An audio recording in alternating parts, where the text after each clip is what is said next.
I guess we are live. Hey, Brad, how are you doing? Good. Hey, Grayson. I'm doing good. Well, I guess Good. we got some good people in here. We have Son of One, 263 Beats. We have Misbehaving Tom in here. So we have some good people in, but nothing much going on here. What's going on up north for you, Brad? Oh, well, had a good day. Finally got some nice weather here.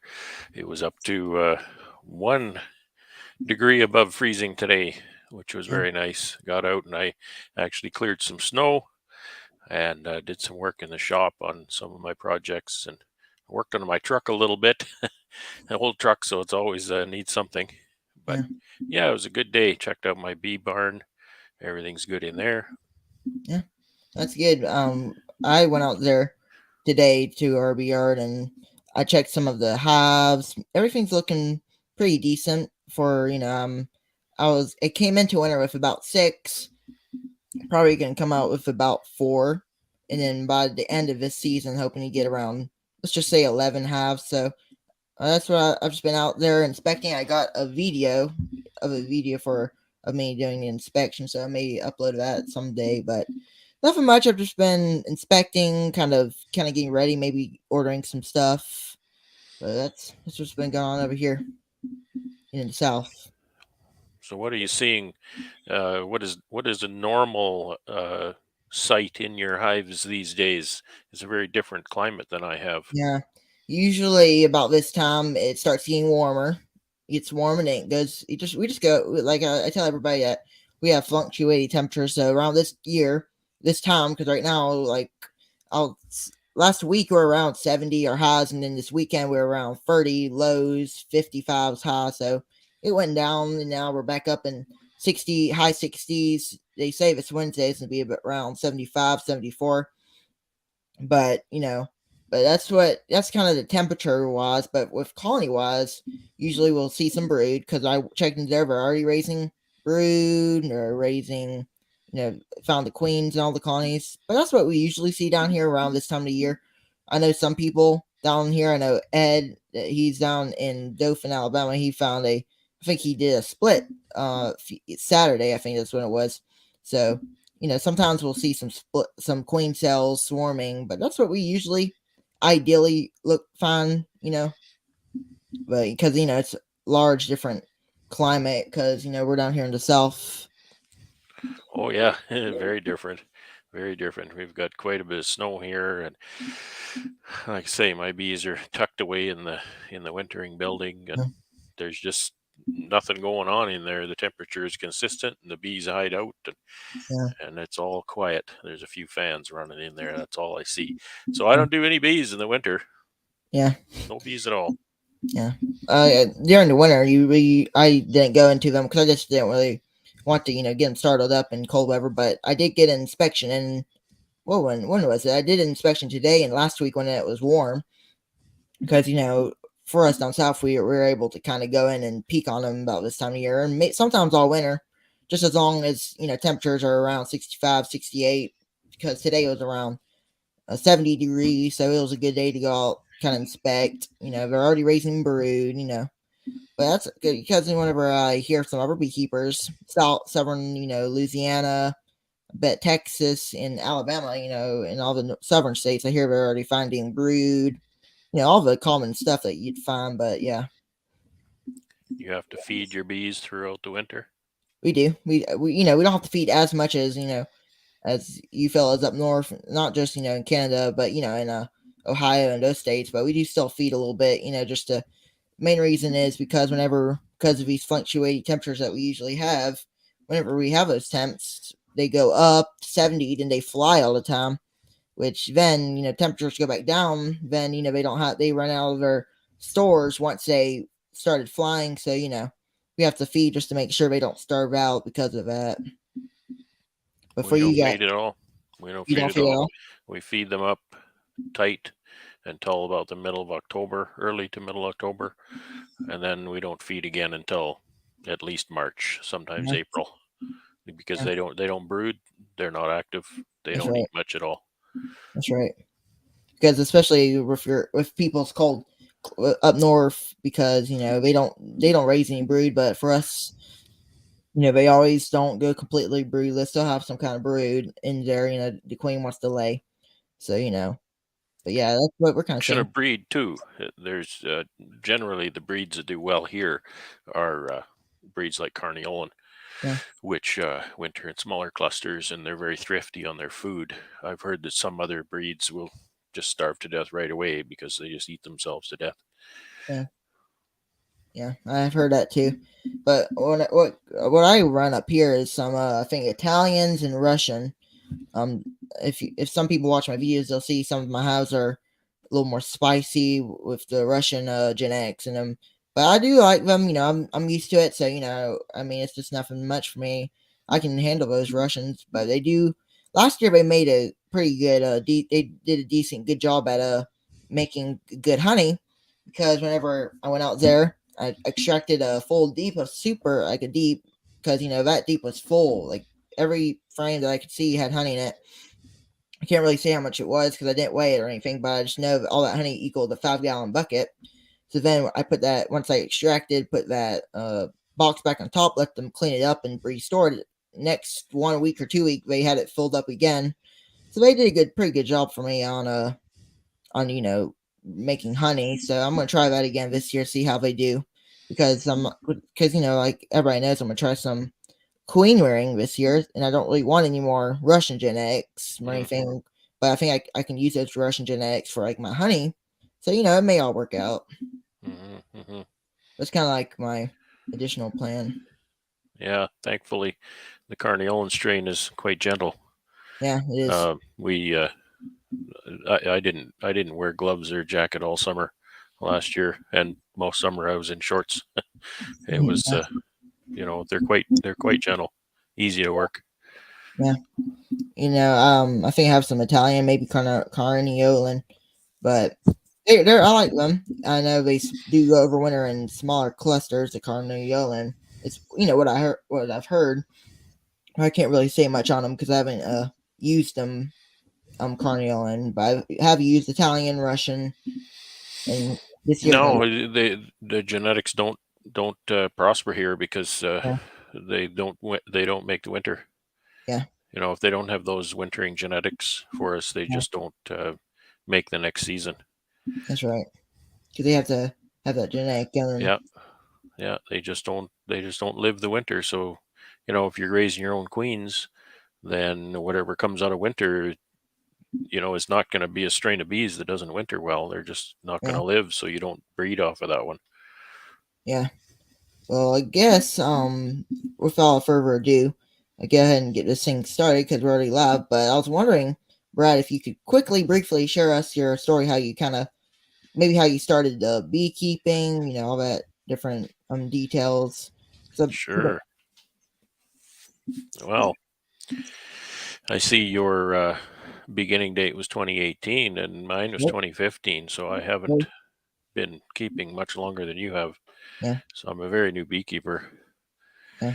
Uh, I've done quite a few different careers in my life, and my previous career to beekeeping was IT. I was in the IT industry for 20 years previously, and got a chance to make a change, and I decided to make a change, and took a couple years to decide, and through one thing and another, I decided to take on beekeeping, and I didn't know a bee from an ant when I started. I didn't know anything.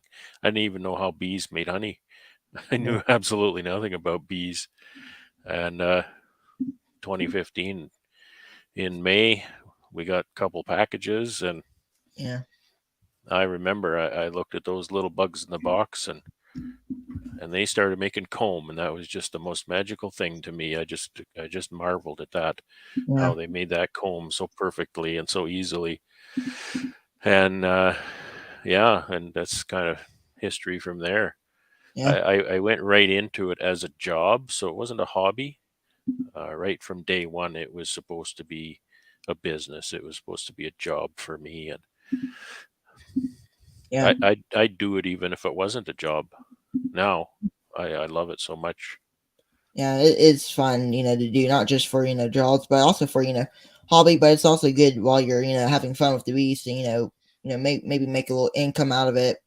But, whenever I started 2018 or 2019, somewhere around there, so not too long after you started, because all I can remember is that we started right after right before COVID Yeah, started, so which would have been 2019, but 2018, it just all depends. The reason why we started beekeeping was that we didn't really know nothing about bees. We just saw something on the internet on maybe Facebook or Instagram about it, and thought, hey, wouldn't it be cool to get some bees and make honey off of them? And then once we got those hives from a man in Florida, they're grown up hives. They had a deep and a super, I think. They were grown hives, so we paid a little more for them because they already grown. They had a queen, they had brood, they had everything. Kind of like a starter colony or something, a little bigger. But once we brought them home, set them in our yard, and that's basically kind of how we started beekeeping around 2019. But yeah, it's been well, my yeah, first year I wintered my bees outdoors, and I didn't lose yeah, any.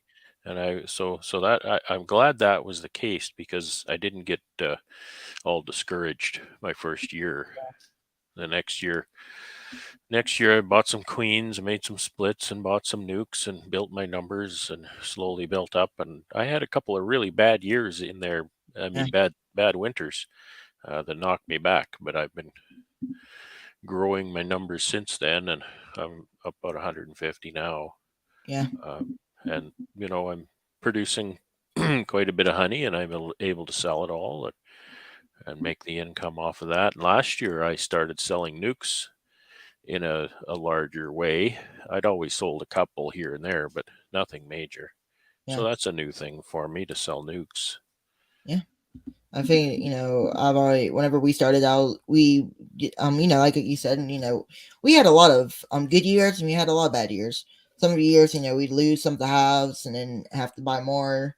But we finally got to the point where we kind of that was whenever like a year or two after we started, because whenever you start beekeeping, there's always more to learn because there's so much things about bees you can know. There's there's something to learn, but whenever we Yeah, started, we kind of focused on honey.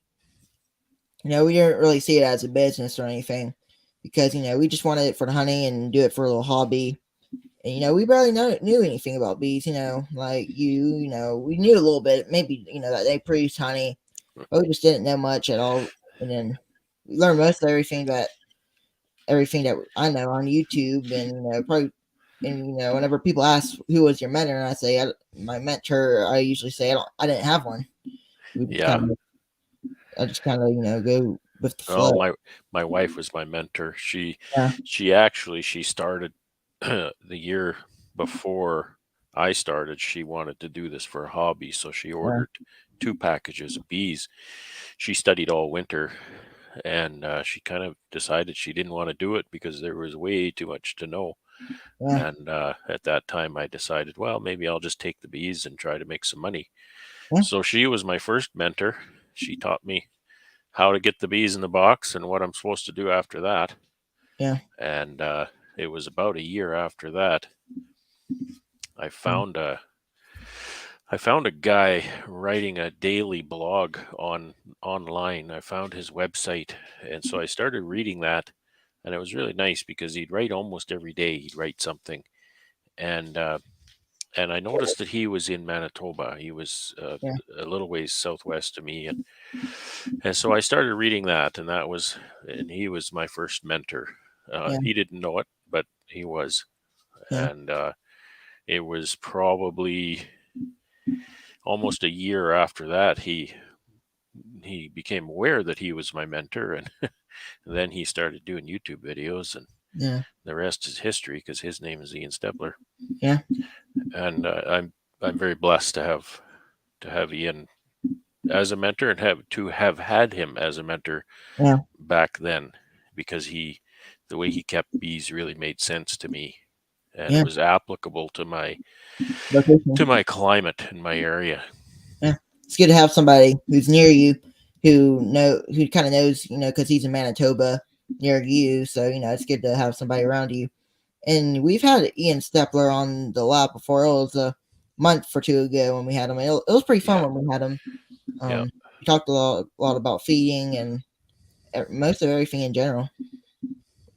But he Oh has yeah. people like to watch him. I watch his channel all the time, or whenever he uploads video. But I like watching him.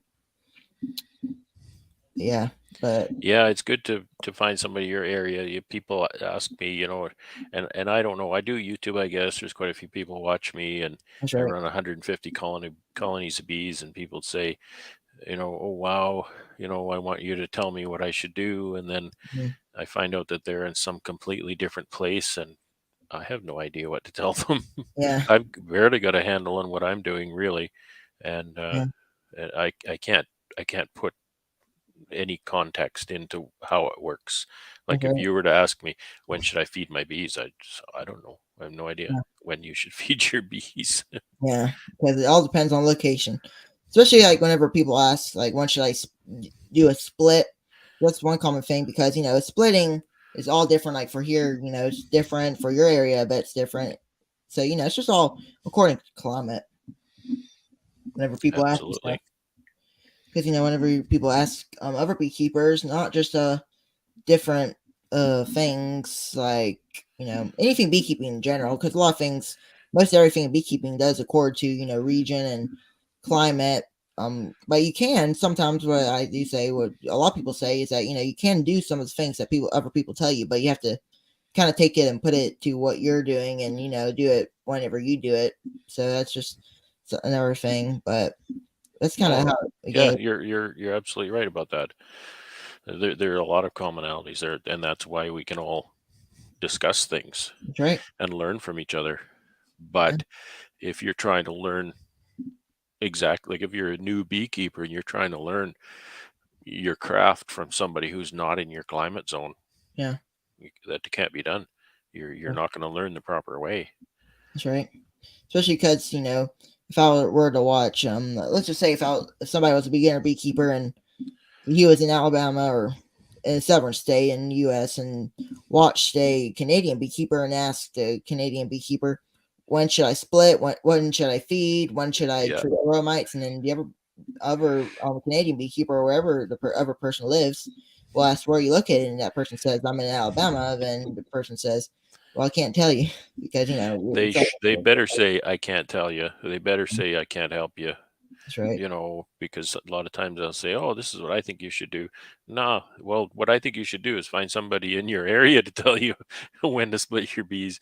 Yeah. That's really how it works, I Definitely. think.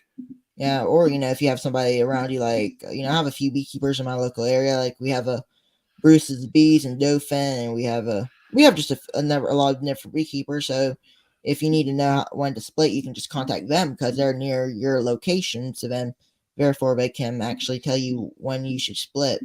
But I think that same thing that it's all according to climate, everything that we talk about on these lives and on other people's too. They're talking about their climates. I think it's something good to think about as well.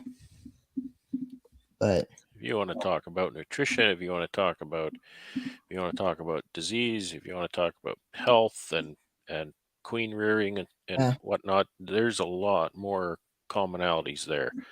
yeah, Uh, as long as you're not getting specific about timing in the season that's and right. stuff like that. You can always talk about it, but but whenever you go into the part where I think beekeepers should do it this time of the year, but but I think it's good to be able to talk a little about that subject, but maybe don't go specific into when you should actually do it, because there's just many beekeepers all over the place. Like you have people in the UK, you have people in the US, Australia, Canada, so it's hard to tell specific on location that you should do this and this is when you should do it. Nancy says she wants me to talk about pulling comb in the spring. That's a perfect example, Nancy, Yeah, because if I'm going to tell you about pulling comb in the spring, I'm going yeah, to tell you it doesn't work. You can't do it. yeah. Forget about it. Okay? And that's because of where I am. That's right. If you ask if I'm advising somebody who lives down the road from me and they say, "How do I get my bees to build a whole ton of comb in the spring?" I'll tell them, "Well, you don't. That's how, because it Yeah, doesn't work." yeah, I mean, you can have some limited success, sure, by feeding them thin syrup and whatnot, yeah, but that's not the time to build comb around here. Comb yeah, doesn't build until at least mid-May into June, and July is when we build most of the comb. yeah, So I'm not sure where Nancy is, but maybe that's not the case in her area. It yeah. might be a different story. That's right. So that's a Especially, really good example of that. yeah, it is, because like if I were to ask, let's just say if I were going to ask you, Brad, when should I split? That doesn't work because I live in Alabama, you live in Canada, so it's just all different depending on climate. Yeah, my splits are late May, early June. Yeah, for us, we probably split a little earlier. We usually March.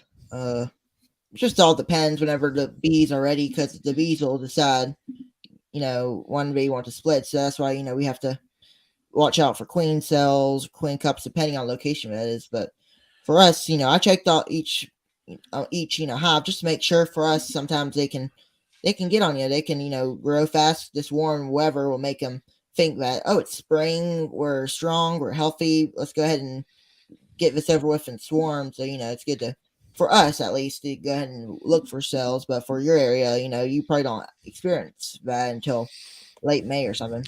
Yeah, our swarm season isn't until early June usually. I mean, Yeah, it can vary, but usually not until early June. yeah, We'll start to see some swarm preps in a warm spring. We'll see that mid to late May, and then the bees will start to swarm about the first yeah, week in June. yeah.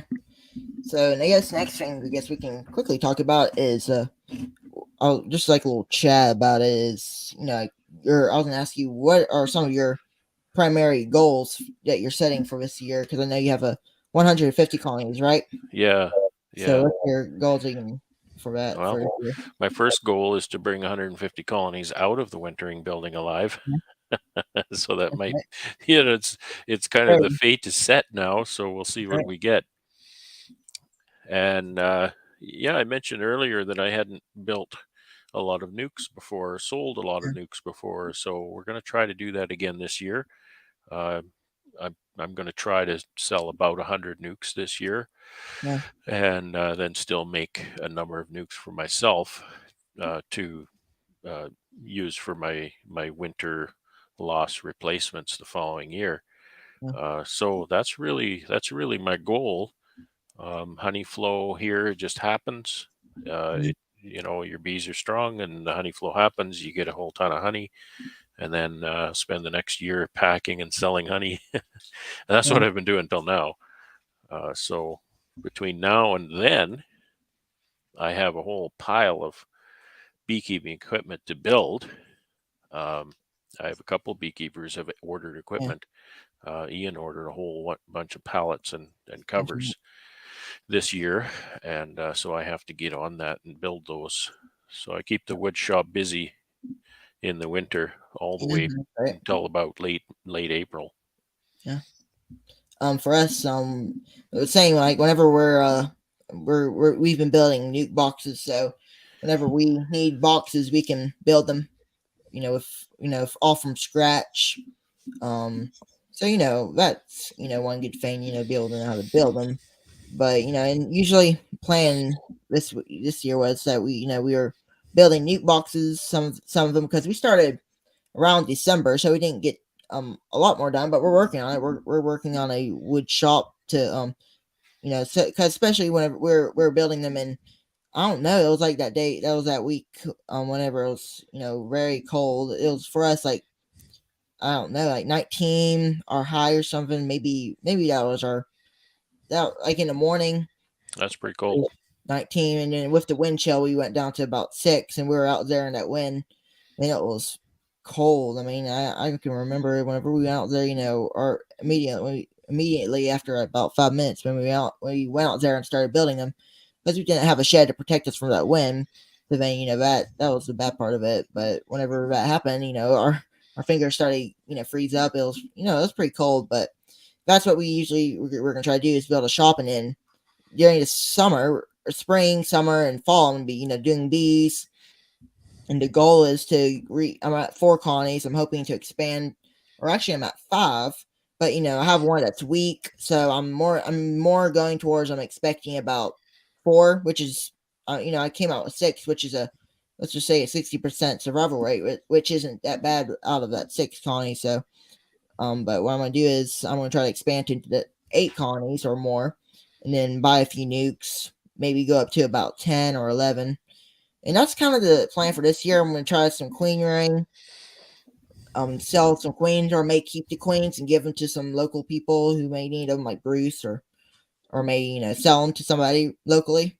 Just all depends how many queens I get out because this is gonna be my first year. That's probably the best part of beekeeping, Yeah, raising queens. that's right. That's if a beekeeper, maybe they're new, a few years into it, um, you haven't experienced joy in beekeeping like raising your own queens. Yeah, I'm no expert at raising queens. I've raised quite a few, yeah, but 2021 was a better year for me in that way than 2022. I didn't have a very good summer last year for my queens, but I still enjoy it. yeah, And when you open a box, when you raise a queen from a larva, you go through all the stages. You open that little mating nuke, and you see eggs in there. yeah, You just can't help but do a happy dance inside. yeah, It is just amazing to see that and to know that that is something that existed because you did something. You yeah. know, that did not exist before. And that colony would Right. not have existed if you hadn't intervened and done those steps. You've created that. That's a great feeling. Yeah, it I is. encourage everybody to raise queens. Yeah, especially because there's so many things that you can do with queens. You can raise other colonies. You can just take some frames, put a queen in there, let them, the mating nukes. Raise your own nukes with your own queens. And sell your nukes with your queen in there, or you can sell them by themselves if you want to, or you can give them to your bee friends around your local area. There's just so many things you can choose to do for them. So if you raise too many queens, you can always give them to a friend, or you can sell them. Yeah, I've not had that problem yet. Raising too many queens. That's I've right. not had that problem yet. But maybe So someday I will. yeah, whenever I'm gonna try some queen ring this year is my plan is I'm gonna do, and I'm gonna see how it works out because this is gonna be my first year, so I'll try to document some of it, but I'm not gonna give any advice on queen ring because I hardly know anything myself. But Yeah, maybe just record the that's experience and that's very smart of you. You yeah, know, sharing a journey is one thing. Pretending like you're teaching how to do something when you've really never done it before. yeah, that's right. I don't think that's fair to the people that want to learn. Um, Yeah, sharing a journey. That's That's what I'm gonna do. Kind of like the world famous Mike Berry says, Yeah, this is how I do. yeah, This is not me telling you how you should do it. This is just my journey, that's right. and I respect him for that. Yeah, 'cause, I like to do that kind of stuff. How I do stuff. I do a lot of like inspections. Into winter, I do these kind of live chats. I'm gonna try to keep on doing them, and I do other kind of videos. Sit down, maybe talk for a second. But usually during summer and spring and fall, I really like to go out there do inspections, kind of show people what I'm doing, kind of like a vlog kind of thing, but for bees. That's what I kind of like to do. Whenever I do queen ring, I'm not going to tell you this is how you're going to do it. I'm just going to show people what I'm doing and how I'm going to show them, just kind of like the whole experience, the journey of it, which is it's also interesting, to go through. I see a couple of questions coming by. Yeah, DC's you asking what I expect um, say in 150. winter. It typically, well, I'll start with the regional average. The Manitoba average loss is 24%, Yeah, and I'm typically below that. I've been above that 2 winters of the last 8, and I've had losses anywhere from 0 to uh, well, last year was 25%, yeah, 24% last year. So I was right on average. And that was one of my higher years out of my, non-disaster years. Usually 10 to 15% is what I'll kind of expect, yeah. but you never know. That's right. I It's always so try to. variable. And that's one thing I need to learn as a beekeeper. I need to lock that down and find out why it's so variable. And sometimes I do. Some Yeah, years maybe I'll lose a lot of bees, and I'll kind of narrow that down as to what happened, and right. and hopefully it's something I did wrong because I can change that. That's right. If it's out of my control, that's not a good place to be. Right. And so yeah, that then I can, I want to pull that down. Right. My mentor's average is generally lower than that, so That's right. it's not a competition, but I That's right. certainly have room for improvement. That's right. Because that's always when I say whenever about what I plan of surviving. Like I said, I have I can't whenever I said originally when I had my 6 colonies, because one or two may die because something may have happened. We don't want bees to die, but sometimes it just happens. But what I said which was about right. I said about 4 or 5 colonies is what I'm expecting come out, but it just all varies. It may come out with all the 6, or I may come out with 4, I may come out with 3. It just all does vary. But right now I'm at 5 halves, and one of them, like I said, was a little weak due to something. Maybe the varroa mite, because that's one half I didn't treat. So, and you ever have that did treat, they're looking better. So you never know, maybe varroa mite. But that's just what I like to do is don't be specific on how many colonies are going to survive, and say that I know this is how many colonies are going to survive, because it just all varies on depending on what you're doing. Yeah, I always say around here, you do your work in the fall, and you get them fed, and you get them treated, and you put them away for winter, That's and right.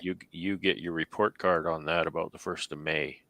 That's right. And when you see what's alive the 1st of May, then you can say how you did last That's right. fall. That's right. Yeah. You got another question from Randy Kilgum Farms. He asked, Brad, do you have any luck with OTS queen ring? I've had fantastic luck with OTS. Last year I didn't though. It was very poor, but my queen rearing overall was very poor. So I don't know what was going on. It was a very different year. I'm going to write off last year and not worry about it too much because it wasn't a normal year. That's right. But yes, I've had great success, and the keys to that are follow Mel's recipe. Make sure you're in a strong, uh, using a very strong colony, one that you would expect to start making swarm preps, and follow the methods that he teaches. Now he teaches a lot of different processes as far as brood Yeah. breaks and multiplying colonies and stuff like that. That's not what I mean. Yeah. It's the actual requeening process. So requeening, via OTS. I've had great success. I highly recommend it. Yeah, that's good. Because it's good to because like you said, 1 year was good, year was bad. Because you all have those ups and downs, and that's one reason why I think sometimes beginner or even intermediate beekeepers may decide to quit beekeeping. Because whenever I was doing beekeeping around my first second year, some of my bees died, or maybe I smashed a queen, or maybe I did something like split too early, and then it put me down, and maybe want to quit, but I didn't. Because it's always good to, because whenever you make a mistake, you can learn from that mistake, and then like say if I split it too early, I know I shouldn't split too early at that time of year. So then that's just one thing that I brought up, is that sometimes that's what I hear, and that happened to me a few times whenever I have my ups and downs. But I kind of stick with it, go with the flow. If I lose a hive or split too early, just try again, and improve my skill better. It's just kind of That's what I. right. That's right. David's asking about patties and open pollen. Let's see. Well, pollen patties, I will put those on as soon as I can after I take them out of my wintering building. And when is that? That is usually mid to late March. I'll get the patties on, get the apivar strips in, and get my feed pail on as soon as I can. And I assess the hive at that time, and I put a mark on my cover as to my impression of their vigor at that time. Open pollen, I'll put that out any time. It has to be flight weather though, so putting it out right away isn't. You could do it, but it's kind of pointless if it's too cold for them to fly. So I'll put Yeah, it out as soon as I can. that's right. For us, it just all depends. Usually in fall this year, I was feeding just a little liquid, 1-to-1 sugar water, and that kind of thing. But that's what I feed liquid in the fall, and then around I'll feed a little like sugar blocks maybe. Then after that, just let them be for a few weeks, and then come back if they need another sugar block or candy or whatever, kind of like fondant. You might say I'll put that on there. So, I watched you making sugar cakes on a video. Have you had good success using those? I have they do pretty good. Just One thing, like just the sugar and water thing. You just mix the sugar and water. the sugar and water, and this time, if my recent video, I used some of the rocket fuel April. Yeah, I saw that. Yeah, It worked pretty good. I went out there today and I put it on. Oh, yesterday or day before yesterday, and they already consumed the whole thing. So I'm finding I've pretty used good. some of those in the spring just because we get so worried about the bees not having Right, enough food. Generally, they have enough food, but we get worried. So I've put a few of those on that's right. in the spring at times, and they seem to use them. That's right. For here, there's a lot of questions. I guess I'll go into real quick. Before we carry on with the next topic. Because in my comments, I'll get questions about. I got a question about, can I show the candy board when it's complete? How long does it take to dry? I think the most thing about whenever you're making candy board is consistency of the water that you're doing. The first time whenever I was making candy boards, I was just doing it manual. Put sugar in the thing, put a little water, mix it up. It wasn't too bad, but I really didn't like that method because it just didn't really leave a good success. I mean, the bees liked it any other way. They didn't really care how I did it, but I did it easier way. I got a pot, put the sugar in there, put the rocket fuel in there, put water in there, stir it up, and then pour it. Basically, if I was gonna do that, I could put it in like a pan and make it into a sugar brick, but I do it on the board. Make them, the cluster will just sit up there and eat it. But I do that just mostly because, especially because now we're raising brood, and if it goes back down to cold weather, then they're gonna need some protein, or that Did raw. that take a long time to dry? There was a lot of water in there. It was, I'm still figuring it out. That's why that video really didn't. I didn't really say much about this is how you should do it, because Yeah, that was the first time I did it. So I really didn't really want any people to take that off. I was just kind of filming what I was doing I at was that. surprised how little water it takes to make the That's sugar right. stick together in a block. That's right. I just wondered how long that took that Well, sugar bread to dry. it took about 24 hours, but I just added Oh, never is that additional. all? Wow, Um, that's fast.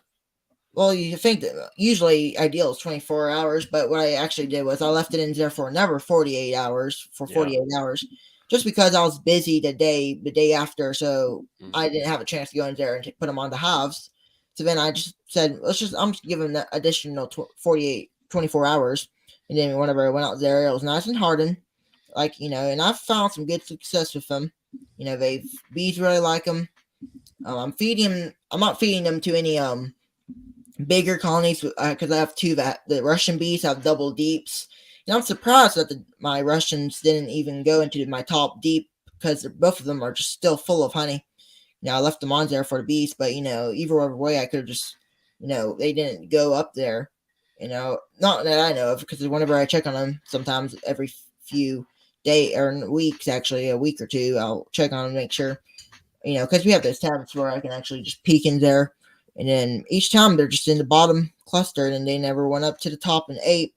So I just left on there, and I'm not really feeding. I'm just feeding them to my smaller, like single deeps, that are smaller and that they're raising brood. But I've found some good success with them. That's one Hmm. question is the consistency. Tell people that it just depends, but most thing what I would say is that it just all depends. Like if you add more water, it's gonna be more syrupy. So that may be good for syrup, but it still does harden. So you may want to get it more, more water in there if it hardens still. Because if you're feeding, on a bucket like what Benny does or something, if you're doing that in some kind of location, it'll harden up on you, and then if may want it different. But if you're doing candy boards, it doesn't take too much water. But it just all depends. I'm still figuring that out, so that's why I don't really. I'm not really going to tell you how you should really do it. I'm just saying what I kind of think. Yeah, yeah. Yeah, this is my Just first share the account. journey. That's That's right. what we all, a lot That's of right, us do. Mikey. Just share the journey. I That's do right. that too. I mean, there's certain things when I've learned something and I really believe what I've learned, and I'll say, hey, this is how this works. Yeah, But otherwise, it's just, hey, look what's going on today. That's all yeah, I'm doing. yeah. That's right. Yeah, that's a good something good that many people enjoy. Like Ian Stepler. I know sometimes he'll give guidance sometimes, but a lot of times he's just showing the journey, and a lot of people like that. And there's Yeah. always because whenever I'm doing videos, especially my vlogging videos, they get more. I don't know what you'd want to call it, more views and more reaction to it because they just want to know kind of what's going on in your areas. But I kind of think so. Therefore, I just kind of like to share my journey sometimes. Sometimes I sit down and talk about something that's going on, but not always. I just usually go out, especially in the spring, summer, fall. Like I said, I like to go out there just kind of show what I do. But if that's something good I like to do, like just how I do and what I'm doing. But yeah, Well, you know what? One of my careers in the past is I was a teacher a few yeah, years ago, and one thing I've learned that seems to me is that if to understand a subject well, you need to be able to explain it to someone. And if you can't explain a concept, then you're not done learning. You need to learn more about it until you can explain it. And that's I right. think that's one of the great things about making those YouTube videos. If you can stand there and you can explain it and you can Yeah, teach somebody how to do it or why you're doing it, then yeah. that helps to you to understand it better. So it works both ways. Yeah, that's right. Because like especially whenever if you're gonna try to do a guidance video or whatever, like some people do. I sometimes do them, but the thing, like real simple things, real simple things. I don't really want to go deep into everything that's going on, because I don't know those things. I don't really want to share anything that I don't know. So but I think the same thing that if you're talking about something and you don't even know it, then But let's see. Hi all, I'm late. I've been watching some. Welcome, Philip. Mm, But we do have Lee in here. We have Ed. Got a few people in here. Hey, a lot of people in here tonight. Hey, everybody. Thanks Yeah, for coming great. in, eh? Yeah. We have some because every time when I like to do these, not just for different reasons. I like to usually do them just to talk and get to know other beekeepers better. And whenever I do these, I try to do them every Monday night. But sometimes I don't make it. But sometimes I may just do it by myself because whenever I do these things, I kind of go solo with a guest or something. Yeah. You know, I'll Well, invite. that's life. Sometimes life gets in the way, Yeah, that's right. but you gotta live your real life, right? That's right. YouTube is great, but you gotta live your real life too. That's right. But everything in real life comes first. Thanks, Daisy. Appreciate Yeah, that. well said. Yeah, but I guess that's a few things that we talked about. But hey, Lisa, how you doing? Hey, Brian Grayson, how you doing, Lisa? Um, but that's what's kind of going on down here.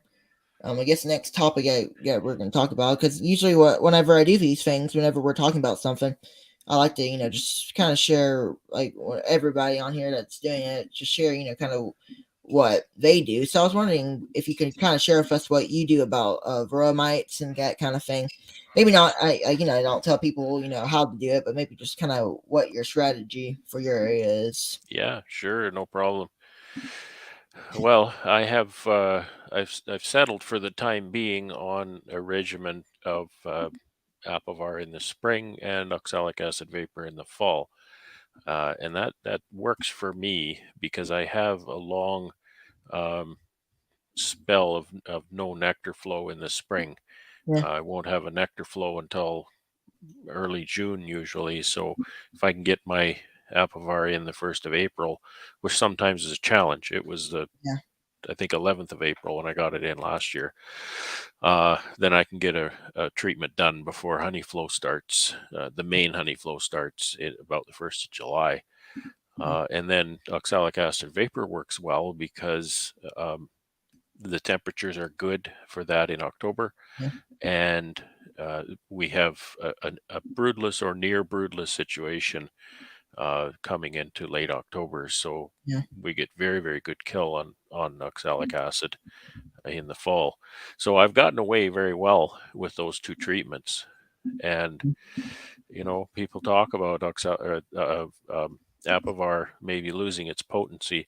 And maybe it is. I don't know. I haven't seen any real uh, studies to show loss of efficacy. So I have to take everything with a grain of salt. And I don't see it in my own stock. And yeah, I do have a little bit of an advantage because I don't have a lot of other beekeepers near me. Uh, my area isn't very good for nectar for honey production. yeah, Um, the Manitoba average honey production is 170 pounds per colony, and that sounds like a lot, but that's what it is. And my production is 100 pounds a colony, so it's a lot of people would call it a crop failure, really. So they don't come here for producing honey. So I don't yeah, have other beekeepers. Therefore, I don't have other beekeepers' mite problems. yeah, And I think that really works for me as far as keeping my mites under control and perhaps not having other people's resistant mites. I don't know. I'm guessing. yeah. For me, I was doing some abavar. I'm gonna kind of try to rotate some of it. A little abavar this year, and then do some. Maybe try some.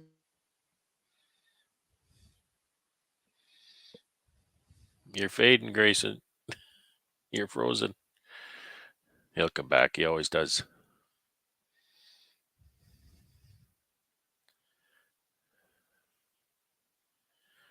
Oh, he's gone a long time this time.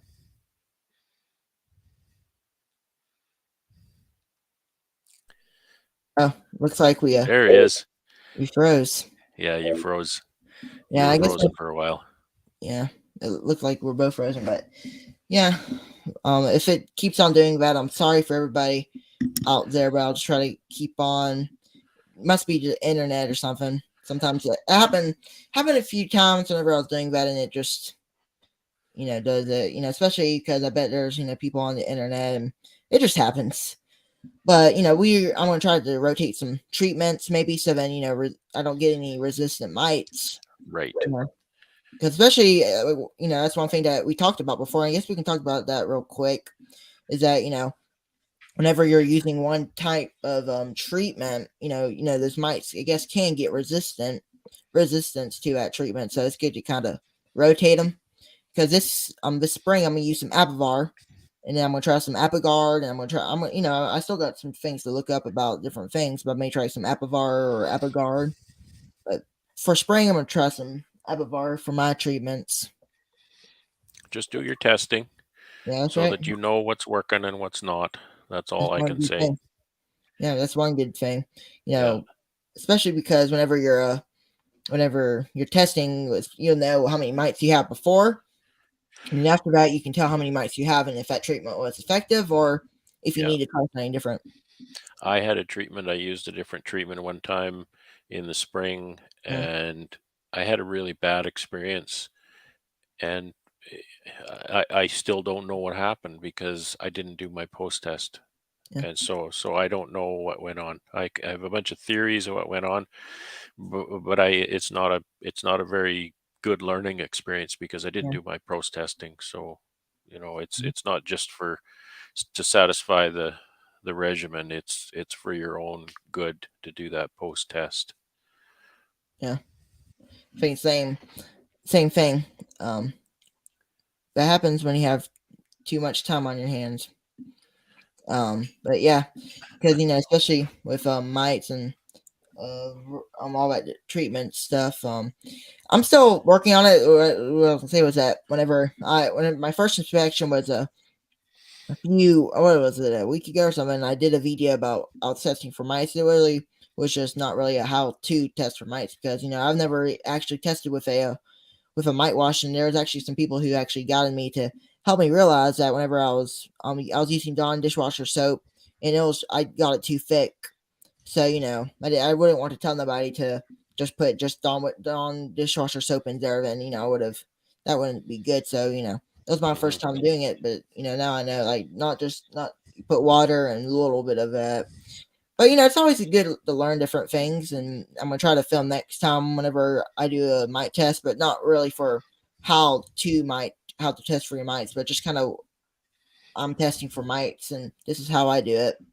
It's an interesting diary too. I sometimes watch my own videos to Yeah, see what my mindset was at the time I watched my videos last April, going through those storms. And oh, you could just see the depression and the disgust and the sadness on my face. yeah, I just relived all that. yeah. Whenever I tested for the mites, I'll go and bring up that I found even if I made it too soapy, I did get a decent mite count. I got about 4 mites. So if it was just a normal, not too thick, it probably would have been about 5 or 6. You never know. But I found 4 of the mites. So I probably want to treat some. But the bees are looking good. The hive that I'm feeding the candy boards to, the one of them, if people watch the channel, the single blue one, that one's been it went really good for winter. I really liked how they did. They did a little smaller cluster, but then once they get now they're kind of exploding. They're kind of growing. So that's the colony I'm probably going to use for my grafting my queen cells, and I may put some drone drone grain drone comb in there, not just for making killing the mites or anything, because you can do treatments that way, but Yep. for treatment free for beekeepers who don't want to treat, you can use Hmm. those non-chemical treatments, but may put some green drone Well, comb they in there. help. That's certainly something that Mhm. helps. It I, just I help. did that a lot, and it does help. And if you're going to do it as something that'll help your mite, like help control mites, that's definitely something you can do on a small scale because the workload is then manageable. I found the Yeah, workload too heavy with 100 to 150 colonies, so I couldn't do that anymore. yeah, because whenever I tested and all that, but yeah, we got two questions here. Hey Brad, approx how thick is that divider board and that quad nuke? That one splitting the front and back of the hive. Thanks for sharing that in the previous chat. I think I'm going to try and utilize them. I think I used a 1/2 inch plywood for the divider, and then I put another little sheet of 3/8 plywood Yeah, beside it to make the frame rest. I believe that's what I did. I I'm thinking it might be 3/8 the divider, but yeah, you could go probably either way. And yeah, I believe the top bar on the frame is 9 inches. So if you measure that out, put in a 9 inch top bar, and then you yeah, should be able to fit maybe a 1/2 inch divider between those. yeah. We got another question here from Son of One, 263 BZ. He says, "Do you might test those by dropping your shed to see if there is a potential mite issue?" Someone asked me to do that. I haven't done that. Yeah, Yeah, so I haven't done that. yeah, yeah. Because it's good, always good, try some stuff. It's But kind of interesting, I suppose. Um, I I've seen people try out oxalic acid vapor in the shed, and I'm not brave enough to do that. yeah, So there's not much I can do about it now, anyway. To be honest. yeah. But well, I guess we talked about a few different things. I'm gonna get some people can ask a few more questions, and then we may talk about a different topic and go ahead and end the stream. So half in the middle, and then typical 3/8 frame rest. Yeah, I believe that's what it is. I actually have a video series on making those. You look on my channel, you can find that on Yeah, making those quad mini mating nukes. yeah. It's good to know how to build some of that kind of different stuff because you have all that different kind of equipment. That's another thing I guess we can talk a little about before we end it is that, what for your area, not for, not really what tell people you should do that, but kind of like what kind of hive configuration do you use in your area, Brad?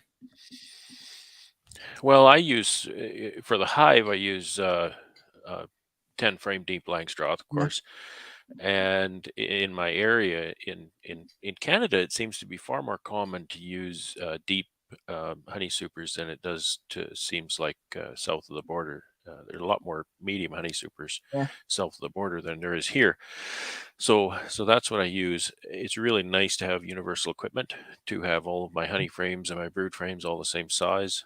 I can it frees me up to do so many different things that I couldn't do if there was two kinds, two mhm, sizes. And of course, I put those on what's called a two-way pallet. So there's two hives on one pallet. And I do that because when I started this, I already had a little tractor that would I could lift these pairs of pallets and move them around, put them on my trailer for moving to an outyard, move them in and out of my wintering building, all that kind of thing. So the two-way pallets serve me very, very well. yeah, And with those, I use, of course, migratory covers, because migratory covers um, sit beside each other. They don't hang over on the sides like a telescoping would. And yeah, so I just use them. I love the migratory covers because they're so simple. yeah, They're easy to make. They're light. They're cheap. There's less equipment than an inner cover, outer cover, that kind of thing. So yeah, I really like those. yeah. What I use is I wanted to get some telescoping lids, but for time being, or build some because we can probably easily build some kind of migratory lids. But I'm using some telescoping covers that I have. They work good. Some I have, so I do have an inner cover on, but most of them I don't have an inner cover on them, just because that's just another piece of equipment that's on there. So I just rather not put any inner cover on there. But whenever I go to the half configurations, which one I usually use all of them. I don't only ones I really use is probably a single deep. I really have found some good success with the single deeps. They work pretty good in my area. I really Hmm. like them, so I'm probably gonna go for more singles next year. And I do have one that has a double deep, two of them, the Russian bees I was telling you about earlier. But my thing about the singles is that I can just, if I need to feed them, I can feed them pretty easily because clusters right there, and that's just one thing I found good for. That's why I like the singles. So that's kind of what I'm doing for with Yeah, the hive singles are configuration. great. that's what I run. And my only advice with singles is just watch them. If you do a honey harvest, That's you right. have to make sure that they have enough feed in that one box, because That's sometimes right. they don't. Then you That's have right. to feed them at That's that right. point. That's right. And then Yeah. whenever you go to like bottom boards, I use first, Brad, what do you use for bottom boards? Is there something that you Well, my bottom board is integrated with the little two-way pallet that I use, so yeah, it's just a straight plywood bottom board with a yeah, three-quarter inch shim around. So I don't use screens or anything. It's just a solid bottom board. yeah. I use both. I use I have some with screen bottom boards. I have some with just the normal bottom board, the one without the screen. And honestly, you really can't really tell a difference between both. So they both work real good. Because some people will ask what's the difference between both? Do they have a effectiveness on the hives if one's better than the other? But I think they're both pretty good. I think it just doesn't really matter. I think Kind they of. might have a greater impact in a hot climate. Yeah, Our climate isn't hot enough to really worry about such things. that's right. For us, sometimes we need some ventilation, especially in those hot, humid days. So, therefore, if you're in a hot location, it may be good to use a screen bottom board. But if you're just in a average location that doesn't get too hot, a solid bottom board would be good. But I just don't really think that fully matters. You just use what you want to use. Philip asked, Brad, maybe I missed a question earlier, but I watched your video from 2022 about mini mating nukes, but this year I only saw 5 frame nukes. I did start watching you recently. Do you still use minis? Yeah, I apologize. I was typing ahead. Yeah, No, I don't. I don't use those anymore. And it's really just a function. I really like them in so many ways, um, but it's a function of the fact that I work by myself. I'm trying to run a lot of colonies, and it's just one more different thing to do. And the fact that I can run a 4 frame deep mating nuke means that making my nukes up before when I have my virgin queens available is so easy. Prepping those minis in the spring and getting them drawn and getting them stocked with bees and brood and all that kind of stuff is, I found, just a huge pain, and mostly because I'm not very good at it. I don't have a good process down, but I kind of just gave them up and I said, heck with it. I'm just going to use the yeah, nukes for mating now. yeah. Melanie says I like screen bottom because of being able to see my drop Yeah, easier. that's an advantage for sure. Yeah, because sometimes people will treat see their mic count from the bottom board. I A don't lot use of it is a cost thing for me, for that many bottom boards to yeah, that's right. run screens, and the complexity of manufacturing those. Um, I just found that I wasn't willing to go through that. Yeah, that's kind of good. Well, I guess I better go ahead and end this thing off. We've hit an hour. Well, Brad, I think I appreciate you coming on here for a little bit and talking with us and Well, everybody here and the viewers.